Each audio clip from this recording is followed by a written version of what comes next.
Have you ever Googled, how do I know if my autistic child is ready for potty training? And then somehow you end up even more confused than when you started? One website tells you to start at age 2, and another says wait until 3.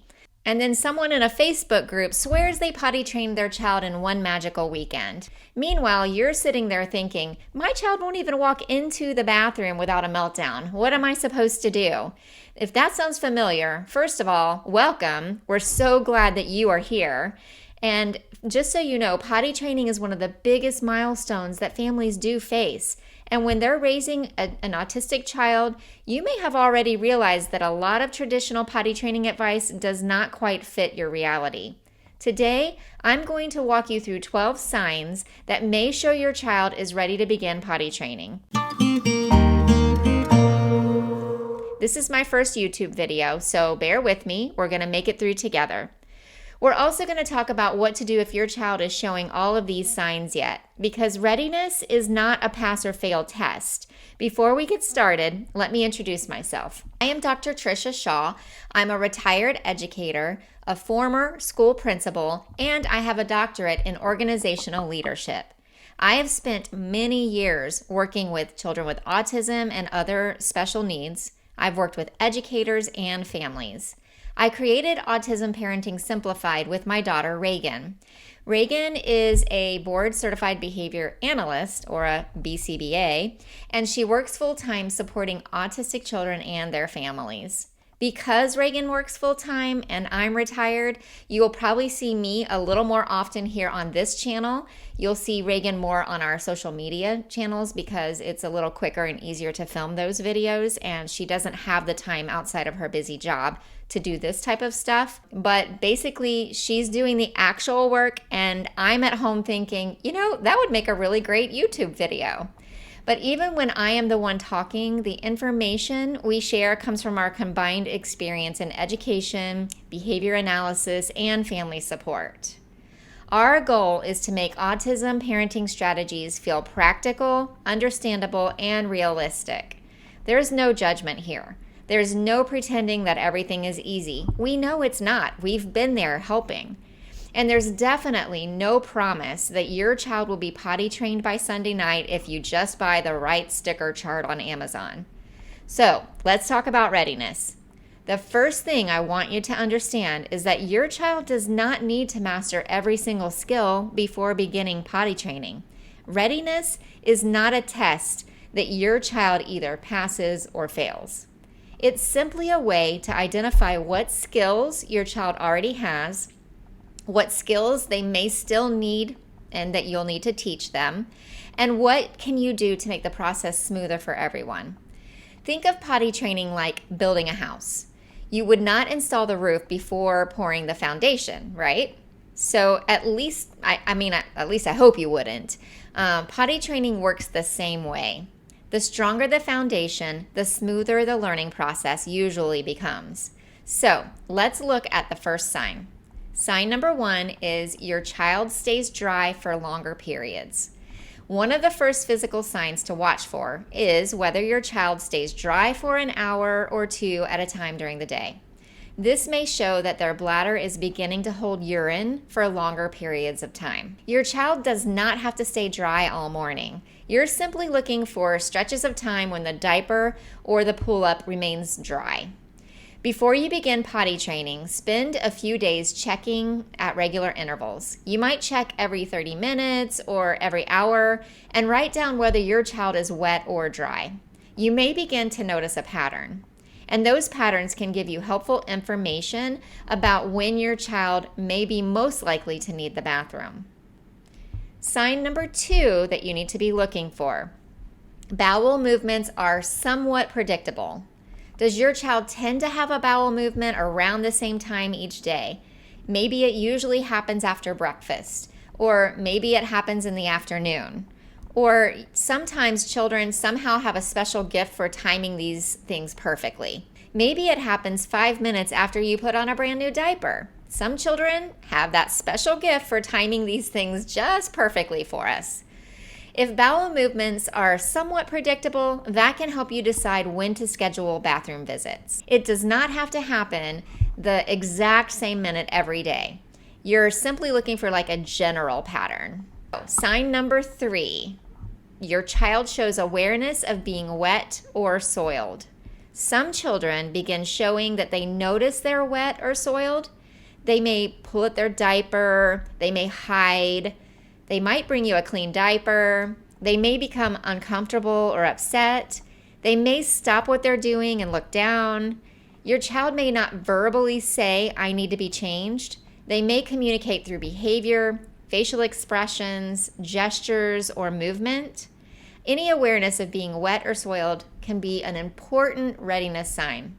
And even if your child does not show this awareness yet, it's still something that you can begin teaching. You can calmly label what is happening by saying something like, "Your diaper is wet. Let's get dry." That helps connect the sensation with the language. And when you're saying these things, make sure that you're stating it just calmly, kind of matter-of-factly, instead of making a big deal about, "Oh no, another accident again." Because I know that can be frustrating for parents, especially if you're busy and you maybe just took them to the toilet, or you just talked about going to the bathroom and they didn't have to go, or they said they didn't have to go, or they had a meltdown because they didn't want to go, things like that. Sign number 4, your child can walk to the bathroom. Your child does not necessarily need to be completely independent. However, being able to walk to the bathroom, either alone or with help, makes it so much easier to teach the routine. If walking to the bathroom is difficult because of mobility needs, that doesn't mean potty training is impossible. It simply means mobility support needs to be part of the plan. The goal is for your child to have a consistent way to get to the bathroom safely. And if they don't even like going into the bathroom, there could be other things happening, like sensory needs. Maybe it's the lighting is flickering or making too much noise, or they are predicting that you're going to be flushing the toilet, which is loud, or maybe the seat is feeling too cold and they need like one of those cushy things that covers it, and able to sit on it. There are lots of other little skills and things that you need to think about if your child is not even wanting to enter into the bathroom. Sign number 5, your child can sit for a short period of time. Does that happen? Can they? Can your child sit on a chair for 1 or 2 minutes? Can they sit on the toilet briefly, even with their clothes on? We are not looking for a 20-minute bathroom sitting, okay? In fact, please do not turn toilet sitting into a hostage situation. Start small. If your child can sit for only 5 or 10 seconds, then that gives you a starting point. I know it can be frustrating, but you really have to take those little tiny baby steps in order for real progress to start happening. You can slowly build from a few seconds on the toilet to more seconds on the toilet. Just please don't make it a 30-minute thing where you're holding them there and forcing them to be there. Because tomorrow it might turn into 10 seconds and then maybe 20 seconds after that. You can pair sitting with something your child enjoys, such as a short song or a favorite book, or bubbles, or even a simple visual timer can help. The goal is to help your child learn that sitting on the toilet is safe, predictable, and temporary. Sign number 6, your child can help pull clothing up and down. Potty training involves more than just using the toilet. Your child also has to manage their clothing. Look for whether they can help push their pants down or pull them back up. They don't have to do this independently before you begin, but it is a helpful skill to practice. Loose-fitting pants with elastic waistbands are usually much easier than like buttons or snaps or belts or anything complicated.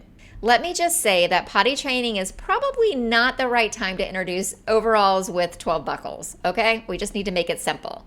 You want clothing that makes success easier and not clothing that turns every bathroom trip into an escape room.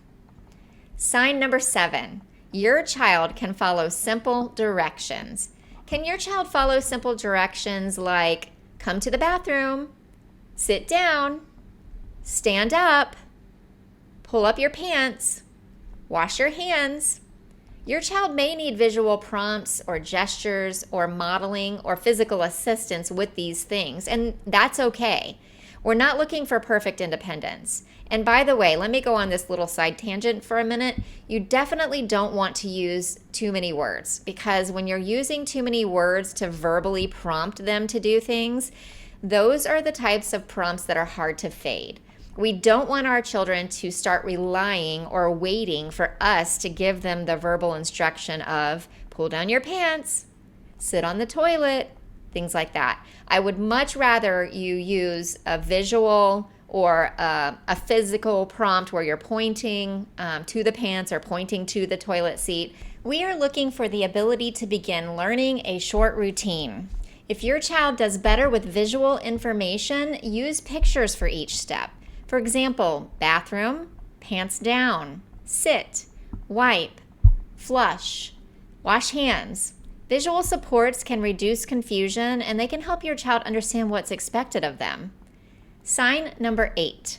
Your child has a functional way to communicate. This is especially important. Your child does not need to speak in full sentences to potty train. They may communicate using an AAC device or an iPad of some sort, picture cards, PECS, which is Picture Exchange Communication Systems, sign language, gestures, pointing, leading an adult by the hand, or handing you a bathroom card. Communication doesn't have to be verbal. It simply needs to be functional. Eventually, your child needs a way to communicate something like bathroom, help, I'm wet, finished, or I need a break. If your child does not have a way to reset the bathroom yet, begin one simple method in order to get started. You might use a picture card with a toilet on it. Each time you take your child to the bathroom, show them the card, say bathroom, and help them hand you the card. Over time, that card may become a way for your child to tell you what they need. Sign number 9. Your child can imitate simple actions. Potty training includes many actions that can be taught through imitation, like pulling down pants, sitting, wiping, flushing, washing hands, drying hands. If your child can imitate simple movements that can make teaching the routine easier, you can model each step and encourage your child to copy you. If imitation is difficult, you may need to rely more heavily on visual supports or physical guidance and repeated practice. That's perfectly okay. Children do not all learn in the same way. The goal is not to force your child to learn one particular way or another. The goal is to teach in the way that works best for them. Sign number 10, your child responds to praise or rewards. Does your child enjoy praise, tickles, songs, bubbles, maybe small snacks, toys, videos, or other preferred activities? Rewards do not have to be candy. The best reward is something your child genuinely enjoys and does not have unlimited access to throughout the day. Make sure that whatever that big motivator is, you only use it during the times that you're trying to potty train. Do not use it during other times of the day, like at the restaurant or in the car or when you're at grandma's house, because it won't be as highly motivating if they can get access to it other times of the day. Some children may like stickers. That might be exciting to them. Other children may think a sticker is something that you just stick on the wall and then walk off and leave it and it's not a big deal. So pay attention to what actually motivates your child, and remember that what is rewarding one day may not necessarily be rewarding the next day.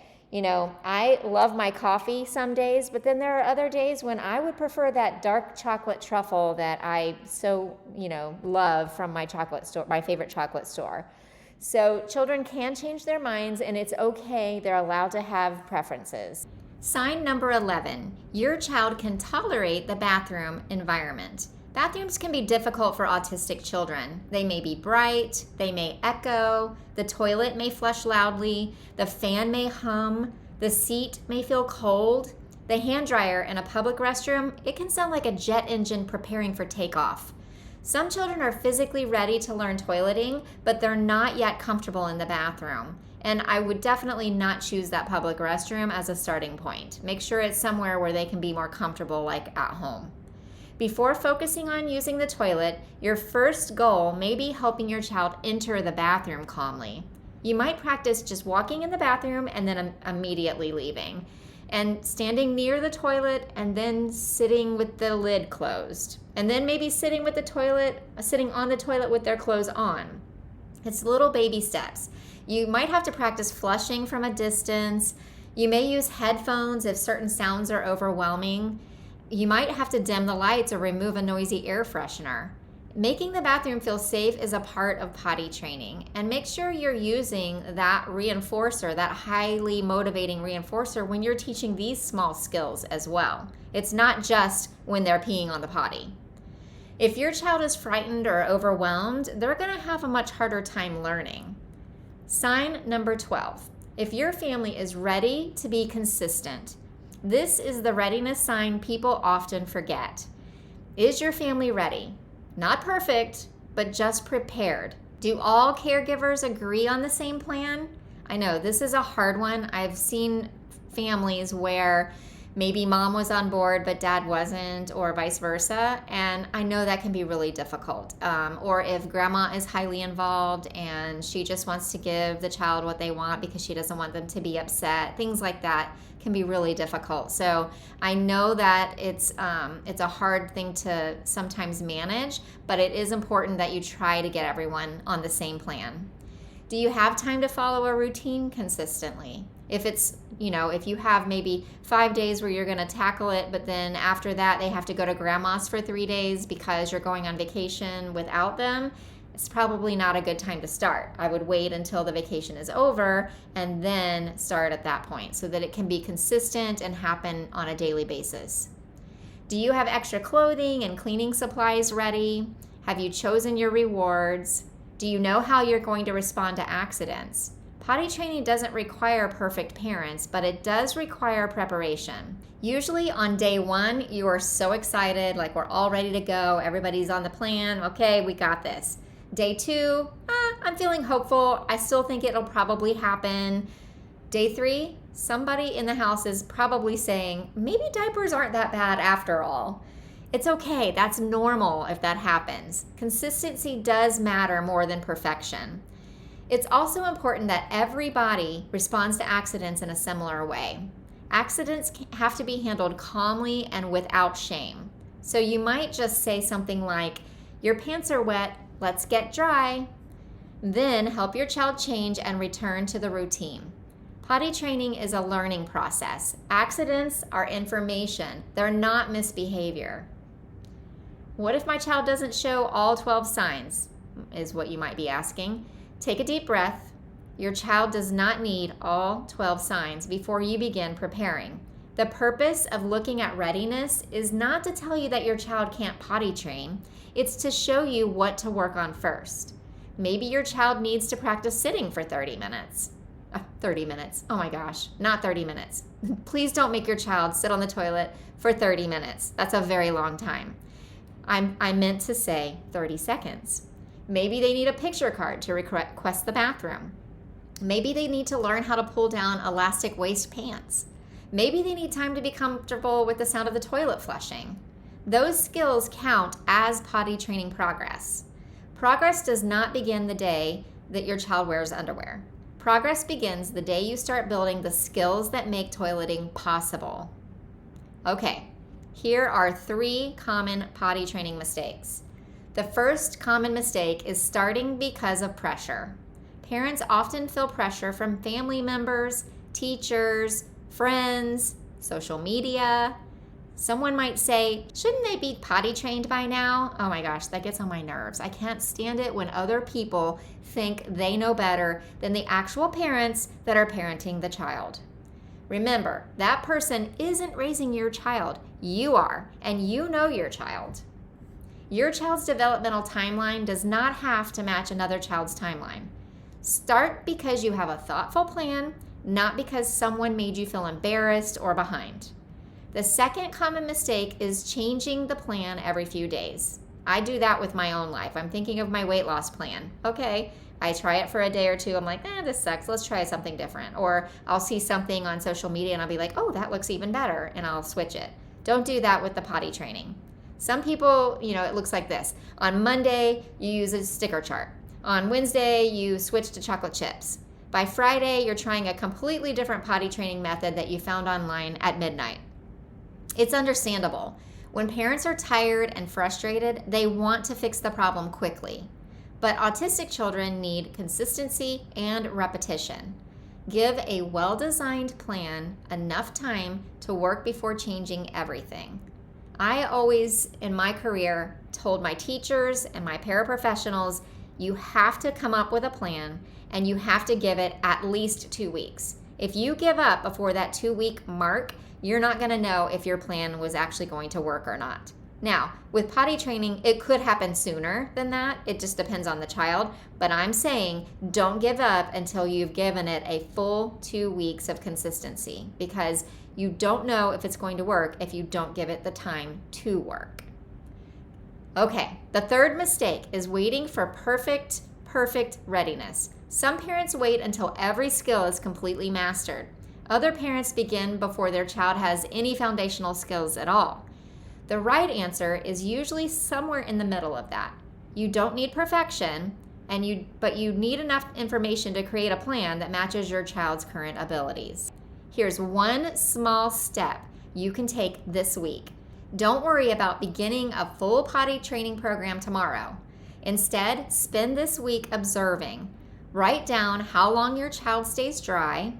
Notice when bowel movements usually happen. Pay attention to whether your child notices being wet, and observe how long they can sit. Write down how they communicate their needs. Notice how they react to the bathroom, and make a list of the rewards they truly enjoy. You may discover that your child already has more readiness skills than you realized. You may also identify 2 or 3 skills to practice before beginning. Either way, you have a clearer plan. And that is way better than starting with guesswork. You're not behind, so don't think that you are. If potty training has been stressful for your family, I want you to hear this. You are not failing. Your child is not behind because their journey looks different. Some children learn quickly, some need smaller steps, some need visual supports, and some need sensory accommodations or repetition. Different does not mean impossible. It simply means we need to teach the skill in a way that works for your child. At Autism Parenting Simplified, Regan and I want to help you understand why challenges are happening and give you practical steps you can use at home. Because parenting is already hard enough. You should not have to sort through hundreds of conflicting opinions alone.